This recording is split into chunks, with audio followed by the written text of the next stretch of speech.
여러분, 저는 비뇨기과 전문의 김아린입니다. 20년 넘게 진료실에서 환자분들을 만나오면서 정말 다양한 이야기를 들어왔어요. 그런데 오늘 제가 드릴 이야기는 많은 분들이 궁금해 하시면서도 막상 병원에 오셔서는 말씀을 못 꺼내시는 주제입니다. 바로 노년 남성의 자위, 그리고 그것이 건강에 미치는 영향에 대한 이야기예요. 먼저 분명히 말씀드리고 싶은 게 있어요. 저는 오늘 여러분을 겁주려는 게 아닙니다. 진료실에서 70대, 80대 환자분들이 조용히 문을 닫고 들어오셔서 선생님, 저 아직도 그런 욕구가 있는데 이상한 건가요? 라고 물어보실 때 저는 항상 같은 말씀을 드려요. 전혀 이상하지 않습니다. 지극히 자연스러운 겁니다. 오늘은 그 자연스러운 욕구를 어떻게 하면 더 안전하게, 더 건강하게 표현할 수 있는지를 이야기하고 싶어요. 제가 20년 넘게 진료를 하면서 겪은 실제 사례를 하나 말씀드릴게요. 몇 년 전에 79세 남성분이 응급실로 실려오셨어요. 이름은 박종수 씨라고 하겠습니다. 서울 마포구에 사시는 분이었는데 혼자 사시다가 새벽에 갑자기 의식을 잃고 쓰러지셨어요. 다행히 이후에 분이 발견해서 빠르게 119를 불렀고 저희 병원으로 오셨습니다. 처음에는 단순한 기립성 저혈압인 줄 알았어요. 그런데 보호자분과 이야기를 나누다 보니 상황이 조금 달랐습니다. 그 새벽, 정확히는 새벽 4시에서 5시 사이에 박종수 씨는 자위를 하셨던 거예요. 그것도 전날 혈압약을 복용하신 직후였고 뜨거운 욕조 목욕을 마친 지 30분도 채 안 된 상태에서요. 이게 문제가 되는지 지금부터 하나씩 설명해 드릴게요. 여러분, 우리 몸은 하루 24시간 동안 끊임없이 변합니다. 특히 새벽 4시에서 6시 사이는 인체에서 가장 불안정한 시간대 중 하나예요. 이 시간에는 혈압이 하루 중 가장 낮은 수준으로 떨어져 있어요. 의학적으로는 이걸 새벽 저혈압 현상이라고 부릅니다. 동시에 이 시간대는 혈액 점도가 높아지고 혈소환 응집 능력도 올라가서 혈전이 생기기 쉬운 조건이 만들어집니다.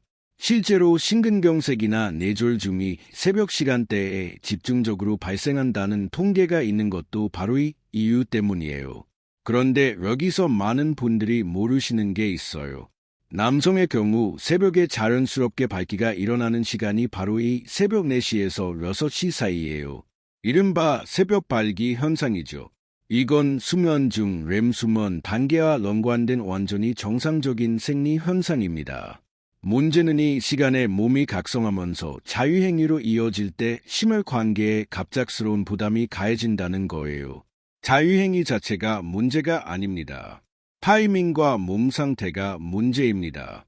박종수 씨 사례로 돌아가 볼게요. 이분이 쓰러지신 데는 3가지 요인이 겹쳤어요. 첫째, 뜨거운 욕조 목욕. 뜨거운 물은 혈관을 확장시켜서 혈압을 낮춥니다. 둘째, 혈압약 복용. 혈압약도 혈압을 낮추는 역할을 하죠. 셋째, 새벽 시간대의 자유행위.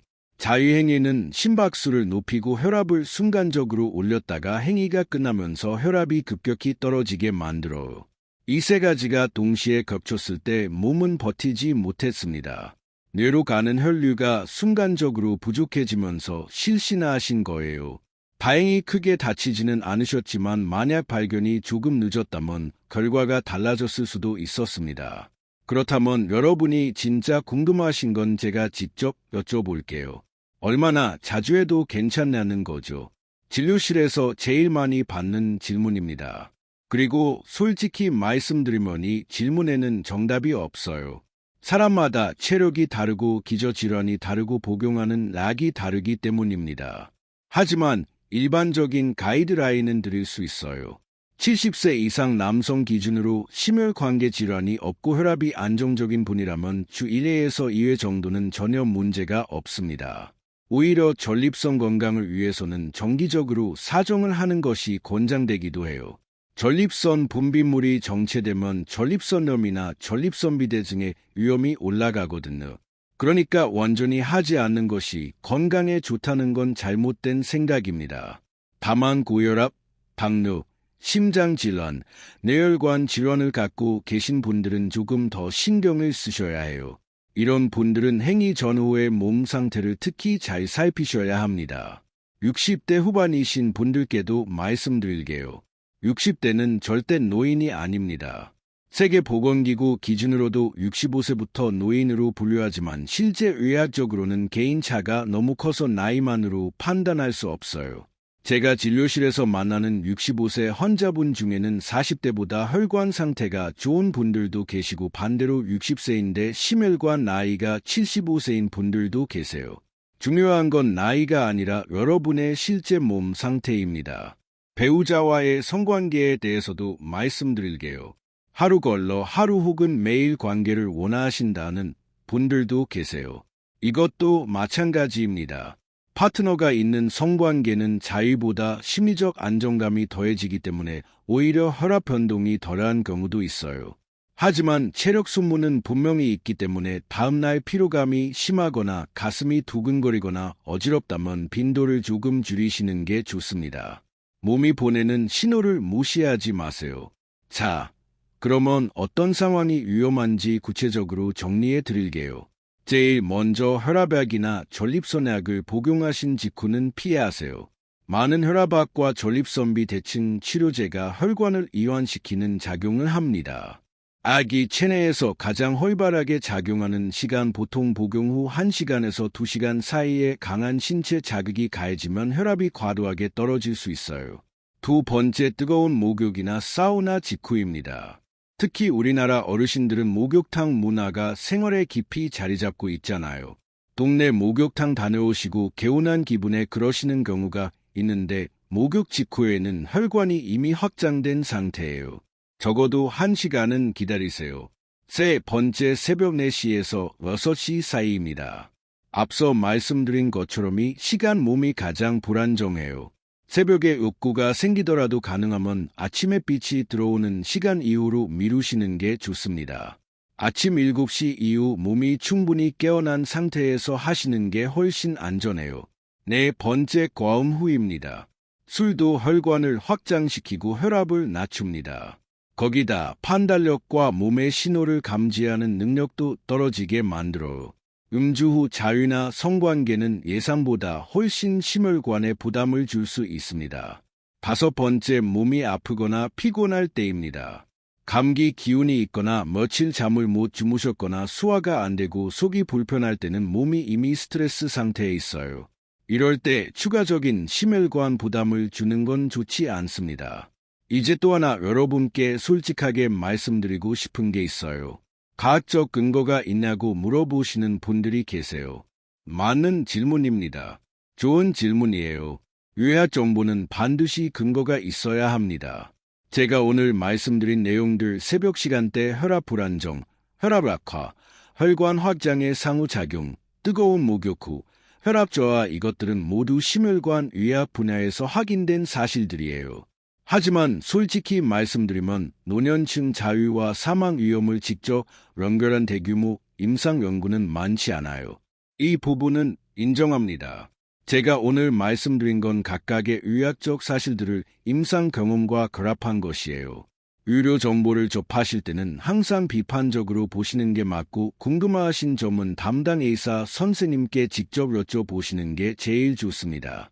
그리고 한 가지 더 이 주제로 영상을 만들면서 사실 고민이 많았어요. 혹시 너무 자극적으로 느껴지시지는 않을까 걱정도 됐고, 그런데 제가 20년 넘게 비뇨기과 의사로 일하면서 느낀 건 이런 이야기를 제대로 해주는 사람이 없다는 거예요. 인터넷에 떠도는 정보들은 너무 자극적이거나 반대로 너무 두리뭉실하거나 둘 중 하나예요. 여러분이 진료실에서 편하게 물어볼 수 있도록 그리고 정확한 정보로 스스로를 지킬 수 있도록 하는 게 제 역할이라고 생각합니다. 이제 실질적인 팁을 드릴게요. 오늘 말씀드린 걸 바탕으로 안전하게 성건강을 유지하는 방법입니다. 첫 번째, 시간을 선택하세요. 아침 7시 이후 몸이 충분히 깨어난 상태가 좋습니다. 밥을 드시고 30분 정도 지난 후 혈압이 안정된 시간대를 이용하세요. 두 번째, 약 복용 타이밍을 확인하세요. 혈압약을 드신다면 약을 드시고 최소 2시간 후에 하시는 게 좋아요. 아침 약을 드시고 바로 하시는 건 피하세요. 세 번째, 몸을 먼저 체크하세요. 시작 전에 잠깐 어지럽지는 않은지, 가슴이 두근거리지는 않는지 확인하세요. 혈압계가 있으시면 혈압을 한번 재보시는 것도 좋아요. 수축기 혈압이 100 이하라면 그날은 쉬세요. 네 번째, 무리하지 마세요. 행위 중에 가슴 통증, 극심한 두근거림, 갑작스러운 두통, 시야 흐림이 생기면 즉시 멈추고 누우세요. 이런 증상은 절대 참으시면 안 됩니다. 다섯 번째, 규칙적으로 하세요. 완전히 끊는 것보다 적당한 빈도를 유지하는 것이 전립선 건강에 좋습니다. 억지로 참으시는 것도 건강이 좋지 않아요. 여러분, 저는 오늘 이 영상을 통해서 한 가지를 전하고 싶었어요. 나이가 들어도 성건강은 중요한 삶의 일부입니다. 그것을 부끄러워하거나 숨길 필요가 없어요. 72세에도, 79세에도, 80세에도 이런 욕구가 있다는 건 몸이 아직 살아있다는 신호예요. 문제는 욕구 자체가 아니라 그것을 어떻게 안전하게 표현하느냐입니다. 제가 진료실에서 만나는 환자분들 중에 배우자를 먼저 떠나보내시고 혼자 사시는 분들이 많아요. 그런 분들이 조용히 선생님, 저 이런 거 아직도 있는데 이상한 건가요? 라고 물어보실 때 저는 그 눈빛에서 많은 걸 봅니다.